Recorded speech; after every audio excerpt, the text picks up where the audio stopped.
देश को समर्पित किया गया।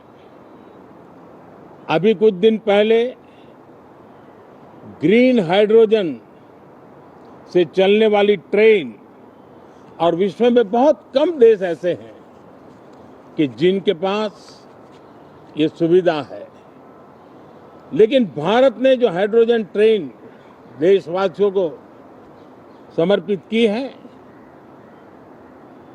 वो सबसे ताकतवर इंजन वाली है और सबसे लंबी है। ये अपने आप में भारत के वैज्ञानिक, भारत के इंजीनियर्स, भारत के इनोवेटर्स, भारत के उद्यमी, भारत के श्रमिक, ये जो एक लक्ष्य लेकर के देश के लिए जी रहे हैं, देश के लिए काम कर रहे हैं, उसी का परिणाम है। साथियों, हम भली भांति जानते हैं और पूरी दुनिया चिंतित भी है, लगातार कहीं न कहीं युद्ध की स्थितियां बनती रही है। पश्चिम एशिया के युद्ध के कारण भारत जैसे देश जो एनर्जी के लिए औरों पर डिपेंडेंट है, उनके लिए ये पश्चिम एशिया का युद्ध एक बहुत ही बड़ा संकट का कारण रहा। Petrol, diesel, LPG, fertiliser, chemicals, यानी हर विषय में अनेक बाधाएं, अनेक संकट आए। उसके बावजूद भी भारत 7.7% के ग्रोथ से दुनिया की मेजर इकोनॉमी में सबसे तेज गति से आगे बढ़ने वाला देश बन के रहा। ये भारत के सामर्थ्य का परिचायक है।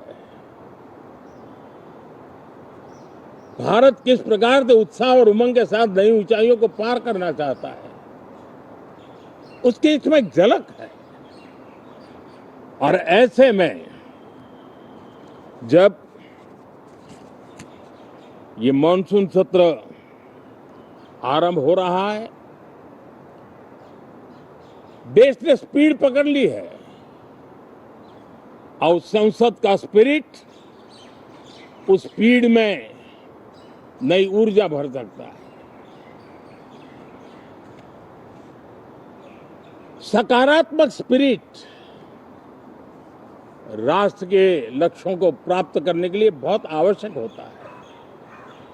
हमारे सदन में बहुत अनुभवी सांसद भी है, दल उनका कोई भी हो, लेकिन उनके पास एक लंबा अनुभव है।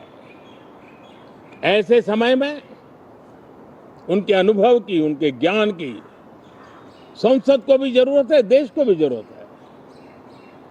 और इसके लिए संसद का चलना, सार्थक चर्चा होना, मिलजुल करके देश को आगे ले जाने के संकल्प लेना, ये मैं समझता हूं कि बहुत ही समय की मांग है। एस्पिरेशन से भरे हुए देश के युवाओं की मांग है कि हम आगे बढ़े। आज समय की मांग है कि राष्ट्र निष्ठा से भरे हुए,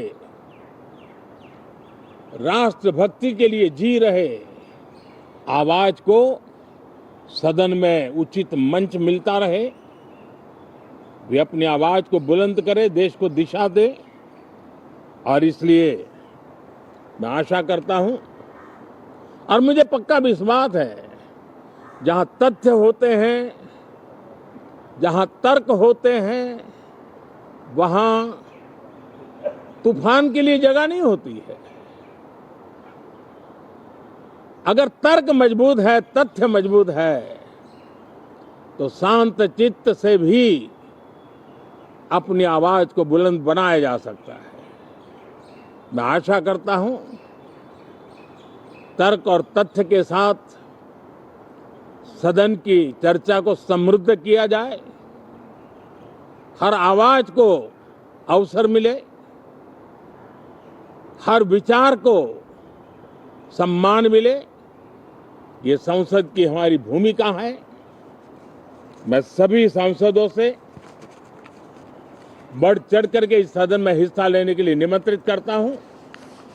आज सुबह स्पीकर महोदय जी ने भी सोशल मीडिया के माध्यम से देश के सांसदों का स्वागत करने के अपने भाव को व्यक्त किया है।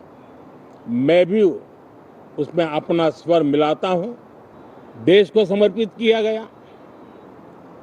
अभी कुछ दिन पहले ग्रीन हाइड्रोजन से चलने वाली ट्रेन, और विश्व में बहुत कम देश ऐसे हैं कि जिनके पास ये सुविधा है, लेकिन भारत ने जो हाइड्रोजन ट्रेन देशवासियों को समर्पित की है,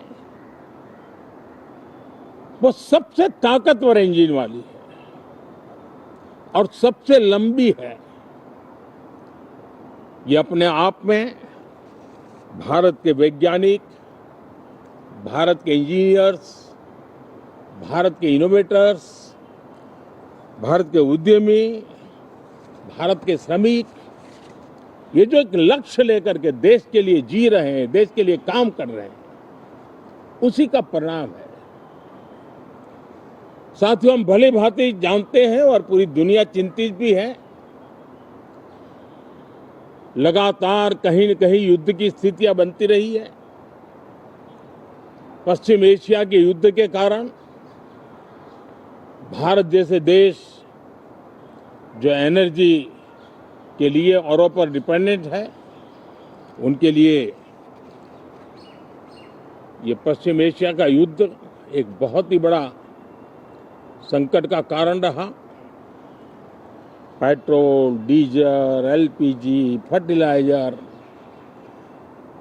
केमिकल्स, यानी हर विषय में अनेक बाधाएं, अनेक संकट आए। उसके बावजूद भी भारत 7.7% के ग्रोथ से दुनिया की मेजर इकोनॉमी में सबसे तेज गति से आगे बढ़ने वाला देश बन के रहा। ये भारत के सामर्थ्य का परिचायक है। भारत किस प्रकार से उत्साह और उमंग के साथ नई ऊंचाइयों को पार करना चाहता है, उसकी इसमें एक झलक है। और ऐसे में जब ये मॉनसून सत्र आरंभ हो रहा है, देश ने स्पीड पकड़ ली है और संसद का स्पिरिट उस स्पीड में नई ऊर्जा भर सकता है।